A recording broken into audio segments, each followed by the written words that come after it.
शेतकऱ्यांसाठी अत्यंत महत्त्वाची आणि मोठी बातमी आपण पाहूयात। कृषी कर्जमाफीचा पहिला टप्पा सक्रिय झालाय। पहिल्या टप्प्यामध्ये लाभार्थी जिल्हा बँकेचे असेल तर नियमित कर्जदारासाठी अखेर दिलासा। मुख्यमंत्र्यांचा मोठा निर्णय, कोणाला किती लाभ मिळणार, संपूर्ण माहिती पहा।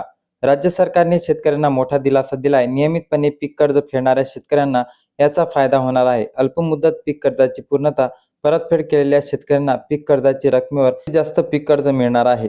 लक्षात घ्या, 8,000 हेक्टरी म्हणजेच की कोटी रुपये एवढा मोठा आज वितरित केला जात आहे। जवळपास 800 कोटी रुपयांचा व्याज आपण वितरित केलेला आहे। आता दुसरा टप्पा आपल्याला पार पाडायचा असा आम्ही संकल्प केलेला आहे। राज्यातील नियमित कर्ज भरणाऱ्या शेतकऱ्यांसाठी ही बातमी अत्यंत महत्त्वाची आहे। राज्य सरकारच्या माध्यमातून मागच्या 8 दिवसांमध्ये जे पावसाळी अधिवेशन झालं, त्या पावसाळी अधिवेशनामध्ये अनेक शेतकऱ्यांची जी काही मागणी होती, ते नियमित कर्ज फेडणाऱ्या शेतकरी बांधवांच्या मागण्या कर्जमाफीच्या वेळी सुद्धा अन्याय झालेला होता आणि आता सुद्धा तीच परिस्थिती या ठिकाणी नियमित कर्जदारांची होत असल्याची पाहायला मिळते। त्यामुळे रेग्युलर जे शेतकरी जे हप्ते भरतात त्यामध्ये नुकसान होत असल्याची माहिती राज्याचे कृषी मंत्री दत्ता मामा भरणे यांनी केलेली आहे। मुख्यमंत्री देवेंद्र फडणवीस साहेबांपर्यंत या ठिकाणी पोहोचलेली ही बाब आहे। त्यामुळे नियमित कर्ज भरणाऱ्या शेतकऱ्यांसाठी एक दिलासा देण्याची या ठिकाणी बातमी मिळालेली आहे आणि ही बातमी समोर आलेली आहे। मग आता नियमित कर्ज भरणाऱ्या शेतकऱ्यांना सरकारच्या माध्यमातून मागच्या महिन्यामध्ये 50,000 रुपये एवढं अनुदान मिळालं होतं, असं सरकारच्या माध्यमातून स्पष्टपणे सांगण्यात आलं होतं। मग आता या पावसाळी अधिवेशनामध्ये नियमित कर्ज भरणाऱ्या शेतकऱ्यांना रक्कम काय वाढवलेली आहे का? कारण की अनेक जण म्हणू लागलेत की नियमित कर्ज भरणाऱ्या शेतकऱ्यांना कोण म्हणते 1,00,000 रुपये मिळणार, तर कोण म्हणते 1,50,000 रुपये मिळणार, तर कोण म्हणत आहे की म्हणू लागले की 2,00,000 रुपये मिळणार। पण नियमित कर्ज तुम्ही जर भरत असाल तर नेमकं तुम्हाला कोणती रक्कम फिक्स मिळणार आहे? 50,000 रुपये मिळणार की 1,00,000 रुपये मिळणार की 1,50,000 रुपये मिळणार की 2,00,000 रुपये मिळणार? सरसकट कर्ज काढलेल्या शेतकरी बांधवांना काय माफी मिळणार? तर रक्कम सरसकट सर्वांना मिळणार आहे।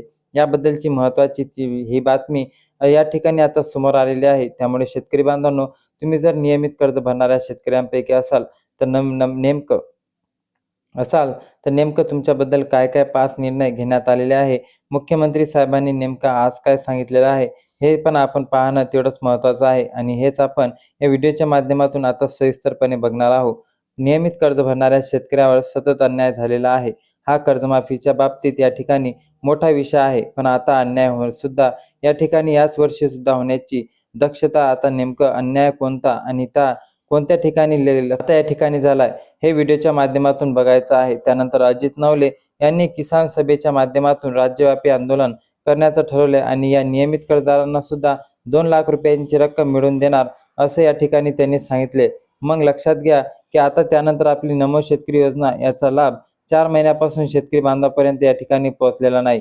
मग याबद्दल सरकारच्या माध्यमातून काय सांगण्यात आलंय, नमोचा पुढचा जो हप्ता आहे ते नेमका कधीपर्यंत येणार, कोणत्या शेतकऱ्यांना वगळण्यात येणार आणि तसेच नियमित कर्ज भरणारे शेतकरी असतात तर या ठिकाणी याबद्दल काय निर्णय झालात, हे तुमचं जर कर्ज या ठिकाणी आता जे 2,00,000 रुपयापर्यंत मिळणार आहे ते अजून पण मिळाले, हे या ठिकाणी आता तुम्हाला सांगणार आहोत। लक्षात ठेवा, नियमित कर्ज भरतात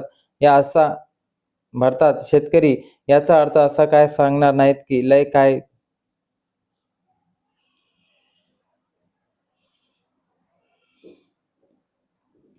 काय घरचे धनधांगडे वाले पैसेवाले शेतकरी नियमित, असं काही नाही। हे लक्षात ठेवा की गोरगरीब शेतकरीच असतात, सर्वसाधारण कुटुंबातील शेतकरी असतात, आपल्या हातावर पोट भरणारे, दुसऱ्यांच्या शेतामध्ये कामाला जाणारे शेतकरी असतात आणि आपल्याला डोक्यावर जो कर्जाचा डोंगर आहे तो नको म्हणून आपलं कर्ज वेळेत भरण्याचं काम ते करतात। शेतकरी या ठिकाणी हे कामं आणि कबाड कष्ट करतात आणि शेतकऱ्यांवर जे पण कर्ज आहे ते कर्जमाफीच्या माध्यमातून आतापर्यंत गेल्या 10 वर्षामध्ये अन्याय झालेला नुसता याच कर्जमाफीत नाही, तर लक्षात ठेवा आतापर्यंत ज्या काही दिलेल्या सरकारच्या माध्यमातून कर्जमाफी झालेल्या आहेत त्यामध्ये आता यांच्यावर अन्याय झाला। यामध्ये आता पुन्हा एक अन्याय या ठिकाणी आता 2026-27च्या कर्जमाफीमध्ये होण्याची। म्हणून लक्षात घ्या की शेतकरी मित्रांनो, आता कर्जमाफीबद्दल आणि तुमच्या नियमित कर्जदारांसाठी महत्त्वाची बातमी ही होती। ही बातमी कशी वाटली कमेंटमध्ये नक्की कळवा। जय हिंद, जय महाराष्ट्र, धन्यवाद।